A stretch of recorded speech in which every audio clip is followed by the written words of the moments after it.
삶의 마지막 순간 가장 따뜻한 배웅을 전하는 청년 장례 지도사 성예린 지도사님이십니다. 안녕하세요. 네, 안녕하세요. 예. 반갑습니다. 어서 오세요. 반갑습니다.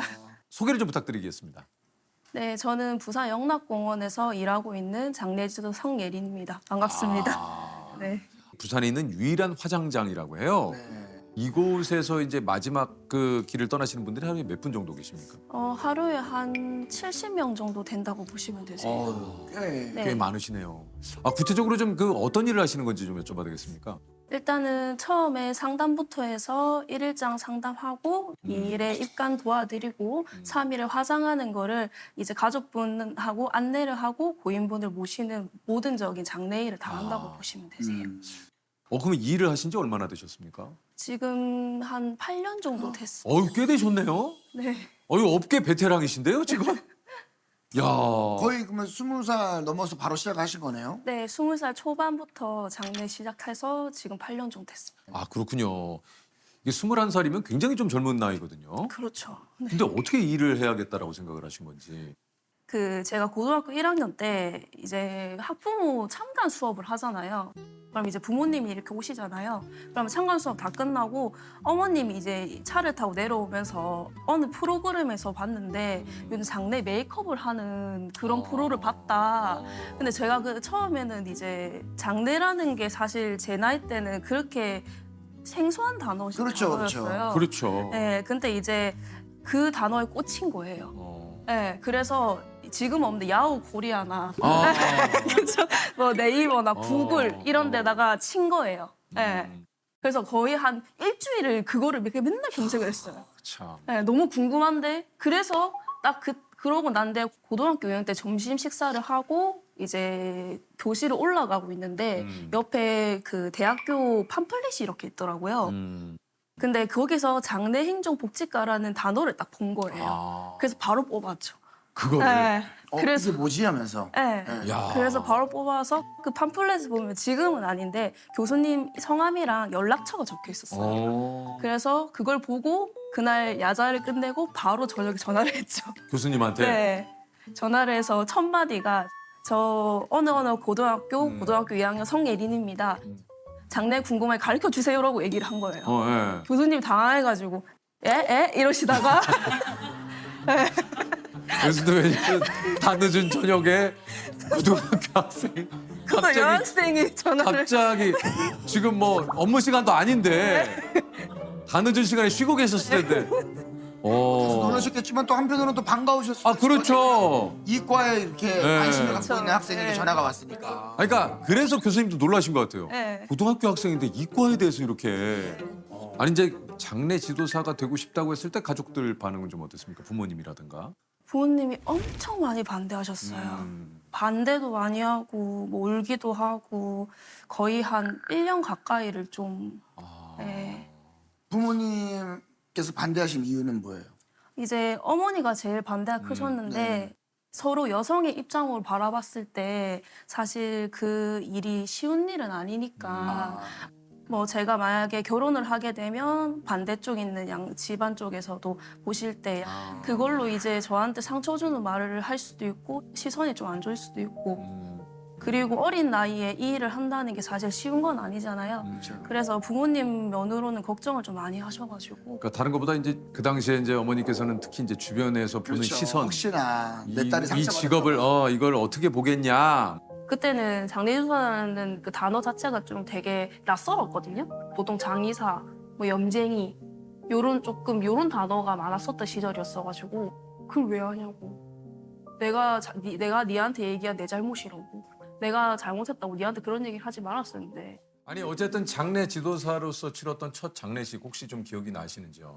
이게 제가 처음에 장례주사를 하기 전에 저희가 이제 무용고시를 정리를 하는 일을 하게 된 거예요. 근데 그 무용고실에는 이름도 없으시고 그리고 가족도 없는 분들 무용고라고 해요. 네. 근데 이제 그분들을 연도별로 정리를 하는 일을 이제 하게 된 거예요. 친구랑 같이. 갔는데 그 분을 거의 그날 한 100분, 200분을 정리를 했어요.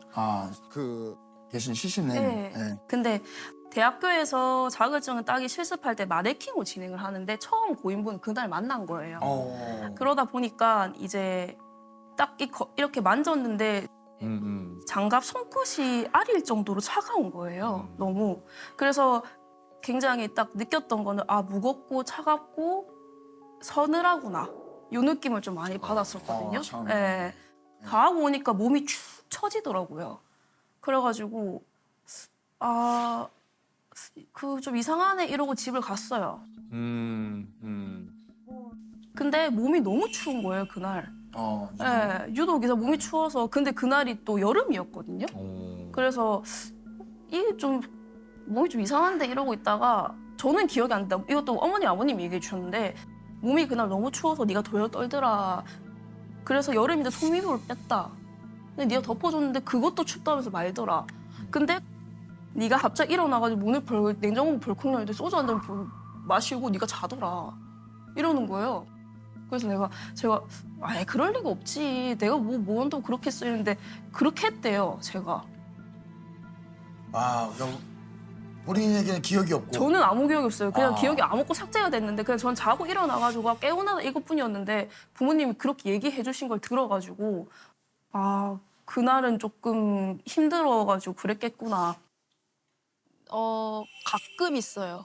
가끔 이제 혼자서 입간실 들어가서 저희는 그 낮에 아침에 한 번, 그러고 중간에 오후에 한 번, 밤에 한 번 총 3번을 고인분이 문을 열어서 명판하고 고인분 이름이랑 고인분 정확하게 들어가시는데 확인을 3번을 해요.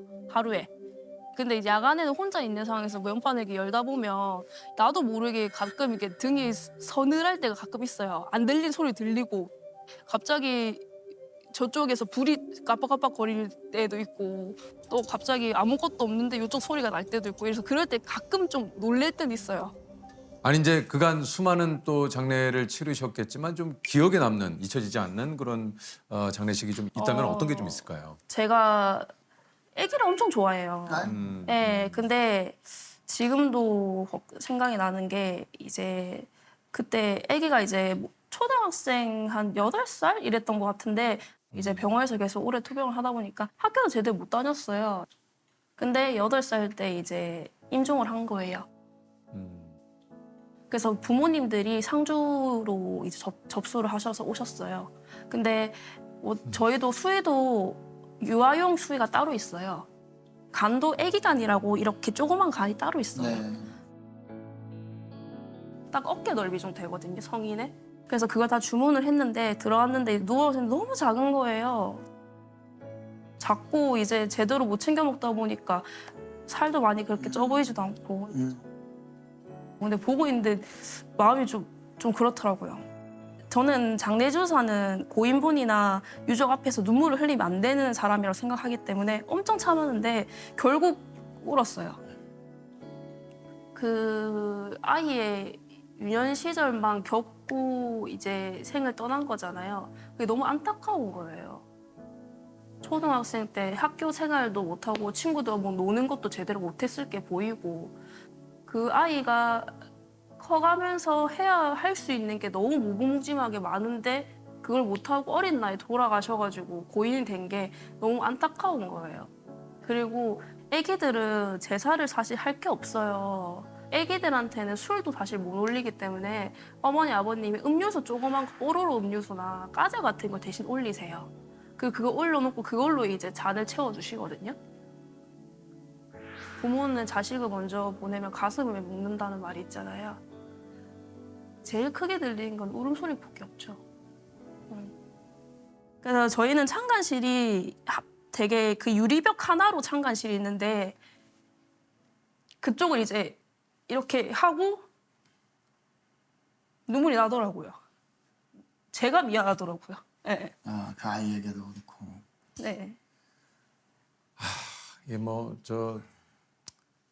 어느 죽음 하나 슬프지 않은 죽음이 어디 있겠습니까마는 이게 아이를 이 세상을 온전히 마음껏 누리고 살아보지도 못한 아이가 떠나는 그 슬픔은 네. 정말 그 가족분들과 부모님의 마음은 진짜 상상조차 하기가 너무 힘드네요.